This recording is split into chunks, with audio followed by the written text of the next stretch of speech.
Videos देखने के लिए सब्सक्राइब करें जनसत्ता.com, बेल आइकन दबाकर पाएं लेटेस्ट नोटिफिकेशंस। देश में कोरोना वायरस के महासंकट के बीच लॉकडाउन 4.0 की शुरुआत हो चुकी है। अब 31 मई तक देश में तालाबंदी रहेगी, लेकिन इस दौरान कई तरह की छूट भी दी गई हैं। केंद्र सरकार ने 17 मई की शाम इस लॉकडाउन के लिए गाइडलाइंस जारी की, जो पहले से काफी अलग है। इस लॉकडाउन में राज्य सरकारों की ताकत कुछ हद तक बढ़ी है, साथ ही आर्थिक गतिविधियों को भी ज्यादा छूट दी गई है। इस रिपोर्ट में जानते हैं कि लॉकडाउन के चौथे फेज में क्या खुलेगा और क्या बंद रहेगा। नई गाइडलाइंस के तहत तय हो गया है कि अब राज्य सरकारें अपने अपने इलाकों में रेड, ऑरेंज और ग्रीन जोन खुद तय करेंगी। इसके साथ बफर जोन और कंटेनमेंट जोन भी तय किए जाएंगे। राज्य सरकारें ये फैसले केंद्रीय स्वास्थ्य मंत्रालय के साथ मिलकर लेंगी। ई कॉमर्स वेबसाइट Amazon और फ्लिपकार्ट आदि अब देश के हर इलाके में होम डिलीवरी कर सकेंगे। हालांकि कंटेनमेंट जोन में फिलहाल होम डिलीवरी पर रोक रहेगी। आपको बता दें कि पहले यह छूट सिर्फ जरूरी सामान के लिए थी, लेकिन अब गैर जरूरी सामान भी डिलीवर हो सकेगा। इसके अलावा रेस्तरां, ऑनलाइन फूड वेबसाइट और ऐप से भी खाना डिलीवर हो सकेगा। सैलून और मिठाई की दुकानों के साथ साथ अन्य दुकानों को भी खोलने की इजाजत दे दी गई है, लेकिन ये राज्य सरकारें ही तय करेंगी कि उन्हें कौन सी दुकान खोलनी है और उन दुकानों को खोलने के लिए क्या नियम हो सकते हैं। यानी आर्थिक गतिविधियां पूरी तरह से खोली जा सकती हैं, सिर्फ नियमों का पालन जरूरी है। पिछले 50 दिन से बंद बस सर्विस अब खोल दी गई है। इसके तहत अब एक राज्य से दूसरे राज्य में बसें जा सकेंगी, लेकिन दोनों राज्यों के बीच सहमति होनी जरूरी है। इसके अलावा प्राइवेट वाहन भी एक राज्य से दूसरे राज्य जा सकेंगे, लेकिन सोशल डिस्टेंसिंग, मास्क और दोनों राज्यों की हेल्थ एडवाइजरी का पालन करना होगा। लॉकडाउन के बीच पहली बार स्टेडियम और स्पोर्ट्स कॉम्प्लेक्स खोलने की इजाजत दी गई है।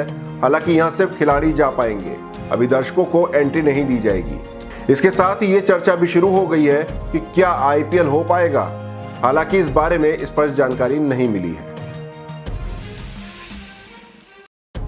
अब कंटेनमेंट इलाकों को छोड़कर सभी जोन में पान, गुटखा और शराब की दुकानों को खोलने की इजाजत दे दी गई है।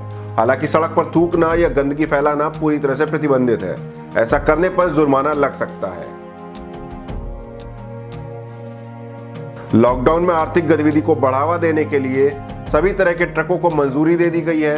ये ट्रक अब एक राज्य से दूसरे राज्यों में जा सकेंगे। हालांकि उन्हें राज्यों की गाइडलाइंस और नियमों का पालन करना होगा। लॉकडाउन 4.0 में काफी चीजों को इजाजत दे दी गई है, लेकिन पिछले लॉकडाउन की तरह इस बार भी कई चीजों पर पाबंदी अब भी रहेगी। इनमें पैसेंजर ट्रेनें, घरेलू और विदेशी उड़ानें, metro service, cinema hall, shopping complex शामिल है। इनके अलावा सार्वजनिक कार्यक्रम, धार्मिक स्थल और राजनीतिक कार्यक्रमों पर पाबंदी रहेगी। केंद्र सरकार ने लॉकडाउन 4.0 में शादी समारोह आयोजित करने की इजाजत दे दी है, लेकिन किसी भी शादी समारोह में सिर्फ 50 लोग ही आ सकेंगे। वहीं अंतिम संस्कार में अब भी 20 से ज्यादा लोगों के इकट्ठा होने की अनुमति नहीं है। अब दफ्तरों को भी खोला जा सकता है, लेकिन ज्यादा से ज्यादा 50% स्टाफ को ही बुलाना होगा। इसके अलावा कर्मचारियों को आरोग्य सेतु ऐप रखने की सलाह देनी होगी। लॉकडाउन 4.0 में भी शाम 7 बजे से सुबह 7 बजे तक घर से निकलना मना है, यानी कि नाइट कर्फ्यू अब भी सभी जोन में जारी रहेगा। इसके साथ ही 65 साल से ज्यादा और 10 साल से कम उम्र के लोगों को घर से निकलना मना है। साथ ही प्रेग्नेंट महिला के बाहर निकलने पर भी रोक है।